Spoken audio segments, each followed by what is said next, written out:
I want to tell you about an essential vitamin you've probably never heard of.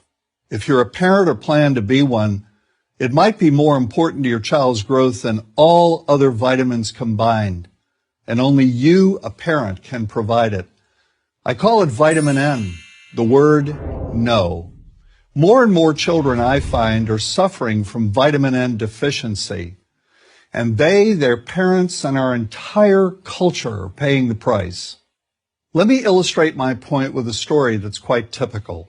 A father, I'll call him Bill, gave his son, age 5, pretty much everything the little boy asked for.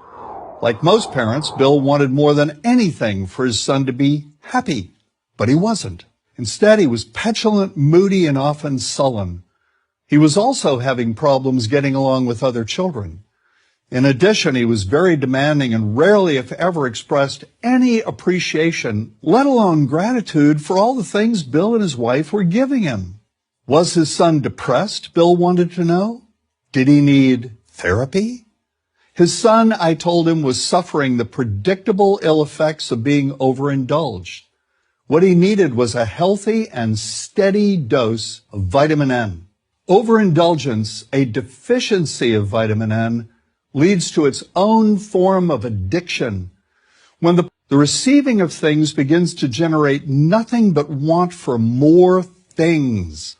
One terrible effect of this is that our children are becoming accustomed to a material standard that's out of kilter with what they can ever hope to achieve as adults.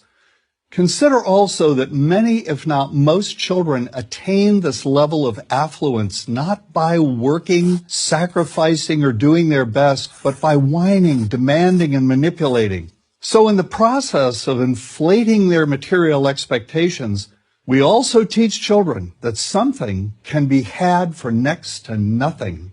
Not only is that a falsehood, it's also one of the most dangerous, destructive attitudes a person can acquire. This may go a long way toward explaining why the mental health of children in the 1950s, when kids got a lot less, was significantly better than the mental health of today's kids. Since the 50s, and especially in the last few decades, as indulgence has become the parenting norm, the rates of child and teen depression have skyrocketed. Children who grow up believing in the something for nothing fairy tale are likely to become emotionally stunted, self-centered adults.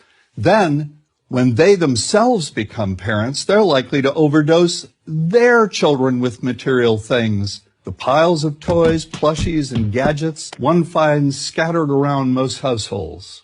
In that way, overindulgence, a deficiency of vitamin N, becomes an inherited disease.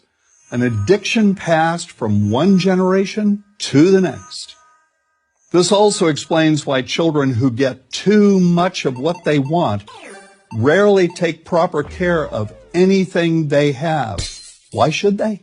After all, experience tells them that more is always on the way. Children deserve better. They deserve to have parents attend to their needs for protection, affection, and direction. Beyond that, they deserve to hear their parents say no far more often than yes when it comes to their whimsical desires. They deserve to learn the value of constructive creative effort as opposed to the value of effort expended whining, lying on the floor, kicking and screaming, or playing one parent against the other.